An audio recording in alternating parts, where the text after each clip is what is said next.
What's going on, everybody? Josh Engleman for Awesemo.com, and I am back with my NBA DFS contenders on FanDuel for Thursday, October 28th. Now be sure to hit that like button, subscribe to the channel, hit the notification bell so you know when everything goes live. Follow me on Twitter at Josh Engleman. Only place you're going to get updates to my sim results as we get closer to lock. Let me know in the comments section who is your favorite and least favorite of my contenders for today's slate. And finally, shout out to PrizePicks for being the presenting sponsor of this video. Use the promo code Awesemo when you sign up at PrizePicks. Get a 100% instant match deposit bonus of up to $100. Now, we round out the bottom of my top 10 with Tobias Harris, Kelly Olynyk, Donovan Mitchell, Tyrese Maxey, who I'm still mad at, and Draymond Green on the outside looking in. Who will be my favorites? My top 5 plays for today? It's time to find out. First up at number 5, I'm going to Trae Young. He is 9K, projected for 46 fantasy points. The goal is 55. He's in the optimal lineup 27% of the time. I think he plays 35 minutes at about 1.3 fantasy points per minute. Big time usage, 26 points, 10 assists, so I'm projecting him for the double-double right out of the gate. Another 4 boards, maybe a steal. It's a pace-up spot against Washington, and it's not a very good Washington defense to begin with. I expect them to be without Daniel Gafford, who is their actual good defensive center. It's going to look even better for Atlanta. I love the idea of getting to Trae Young today at 9K. Wasn't totally expecting this one, but number 4, Kevin Porter Jr., 5,900, projected for 31. You get point guard small forward eligibility. The goal is just 40. He's in the optimal lineup 27% of the time.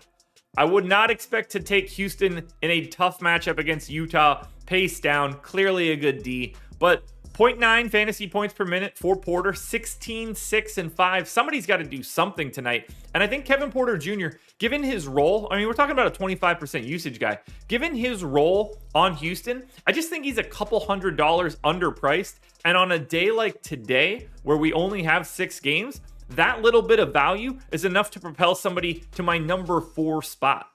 At number 3, we're going to the shooting guard spot and getting Josh Jackson. Now, I'm just assuming that Jackson is going to get comparable minutes to what he saw in the last game, but there's no telling what happens with the Pistons from a rotation standpoint. I'm also assuming that Jeremy Grant continues to be out. If that changes, Josh Jackson's minutes are going to go away. I have him in for 30 right now, and that makes him an incredible value. He's around a fantasy point per minute, 16 points, 5.5 boards, 3 assists, 2 stocks, which is big.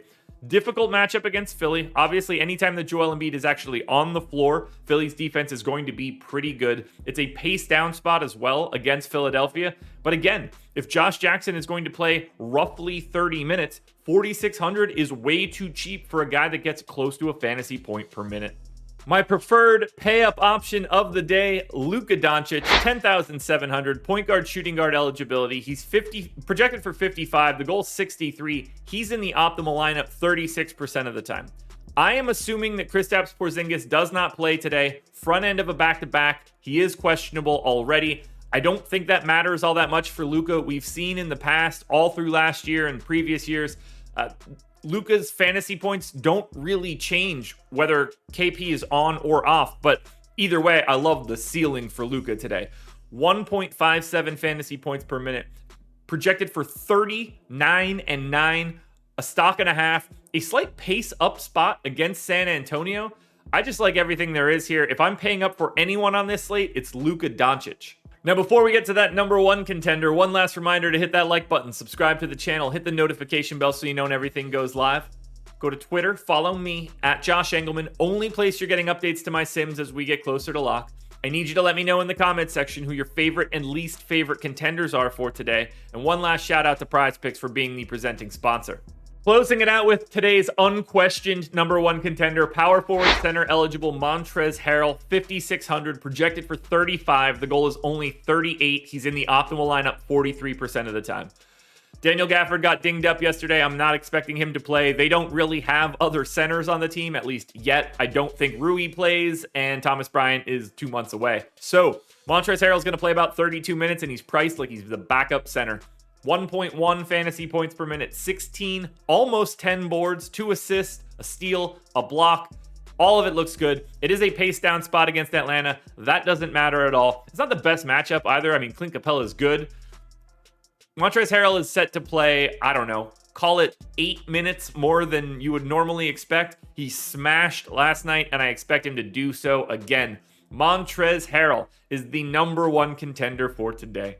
Alrighty, folks, that will do it. Those are my NBA DFS contenders on FanDuel for Thursday, October 28th.